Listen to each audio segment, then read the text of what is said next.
Welcome back to Kabiga's Movie Reviews. Today we're looking at WandaVision Episode 1, filmed before a live studio audience, directed by Matt Shakman and starring Elizabeth Olsen, Paul Bettany, Catherine Hahn, Deborah Jo Rupp, and Fred Melamed, among others.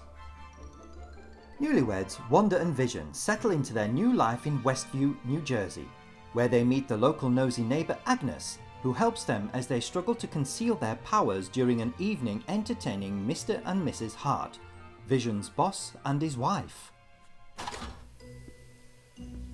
Is your husband tired of you burning his toast? Try our new and improved Toastmate 2000. It's the go-to for clever housewives. Say, this machine has some shine. You said it. Set the dial and get the taste back into your toast.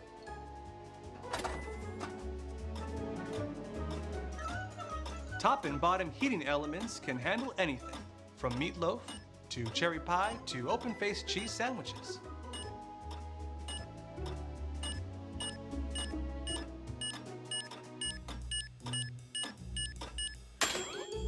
The all-new Toastmate 2000 by Stark Industries. Forget the past. This is your future. So filmed before a live studio audience is a great love letter to television, as Kevin Feige put it.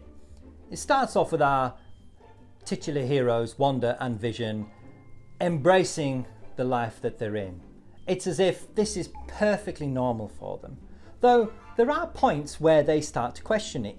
Immediately, even from the outset, you find there's a little love heart on the calendar, and neither of them seem to know exactly what that's about.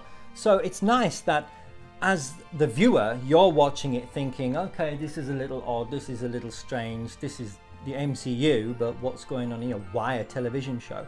They've never questioned why a television show, not at this point, but they clearly want to know what's going on. When Vision's at work, he does his job as he's supposed to, as you would, just goes to work, does his job, and then he asks his co-worker Norm, he said, what exactly do we do here? He says, do we make something? No.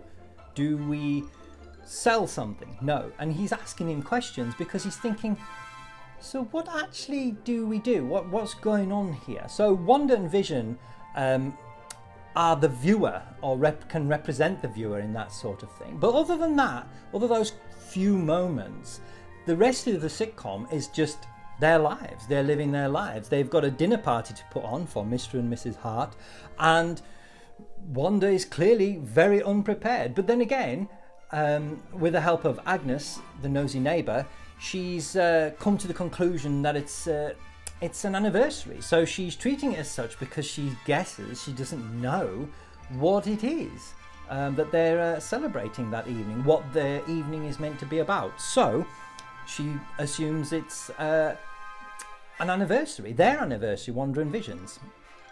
So she dresses up and she has all this nice dress in the evening planned out, and it's just like a comedy of errors from there, you know. And Wanda's clearly in over her head. She has to get Agnes back round to try and help with the meal, which goes all awry, and they get caught, nearly get caught out many times.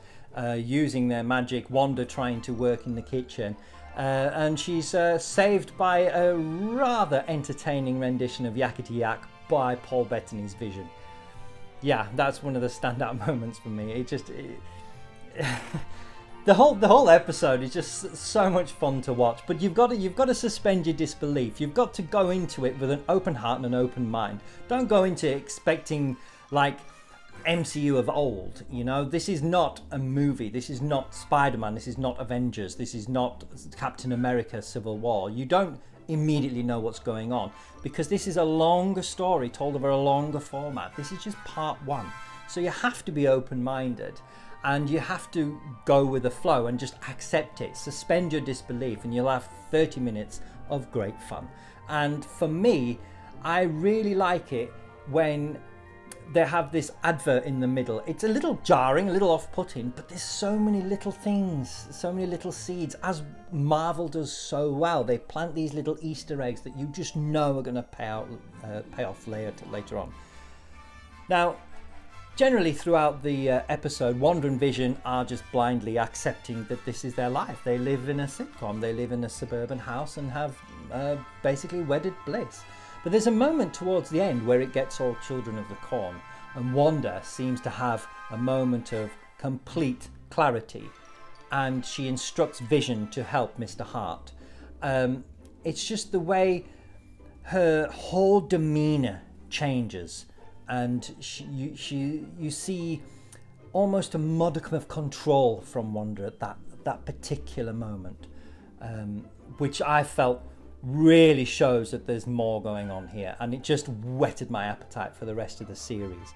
So for me, WandaVision episode 1, filmed in front of a live studio audience even, is 7 out of 10. Not the best, certainly not the worst. It's great fun, it's short and sweet, and everything you could want from a 50s inspired TV show. So my recommendation to you is to watch it. If I could, I would certainly buy it, and I probably will when it becomes available to buy.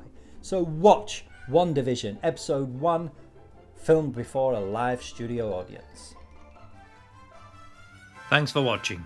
If you liked what you saw, please like and subscribe to see all future content.